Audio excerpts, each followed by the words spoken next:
why are we so reactive when it comes to needing to change our beliefs? Why do we have to wait for something to happen before we decide that now's the time to make a change?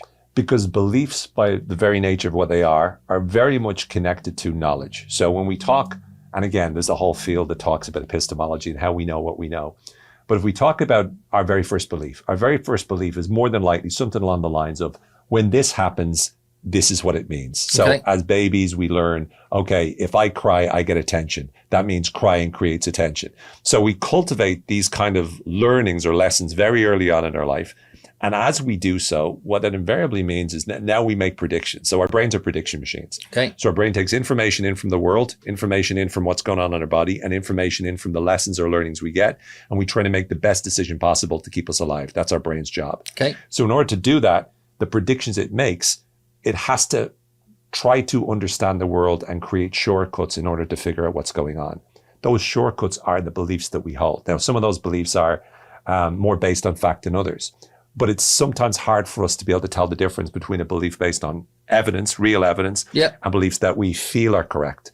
And something that you've mentioned is that a belief is a thought that we agree with. I say belief is an idea we feel certain about, which is very similar. Yeah. And this belief that we feel certain about, in many ways, we don't always notice the difference between something that we should feel certain about and we shouldn't. And this also ties into our belief as well. We form all of these beliefs about who we are. And therefore, it's very difficult for us to change a belief unless it comes from the outside, because we're trying to be consistent. We're trying to have a consistent worldview, a consistent view about who we are. Because if we come up against a situation where that's threatened, that can be very scary for us, because it can feel like, if that's not true of me, what else is not true of me? So our beliefs provide safety? They provide security. And they provide an ability to be able to make better predictions. Because in order for me to stay alive, my predictions need to be good. So my beliefs need to be good. Wow. And if my beliefs are not good, then I'm in danger. So our beliefs are actually largely used as a defense mechanism, more so than an offensive growth mechanism. I believe so. Now, I believe they have an offensive growth mechanism in the sense that beliefs have the capacity and ability to help us to achieve what we want.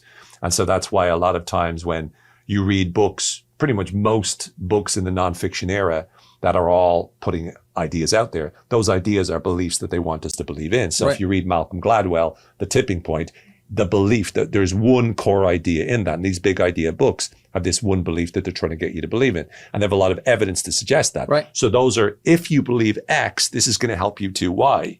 Then there's other books that are much more tactical to do it. These are things you can do, like the habit stuff. These are actions you can take, and that will help you to get there. And then there's, of course, the combination. And they can be evidenced by other people that have then acted on those behalves. But what's really practically blowing my mind here is this reactive, proactive piece.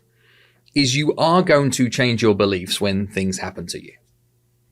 Yet you can also proactively take actions that allow you to change your beliefs that then change your habits.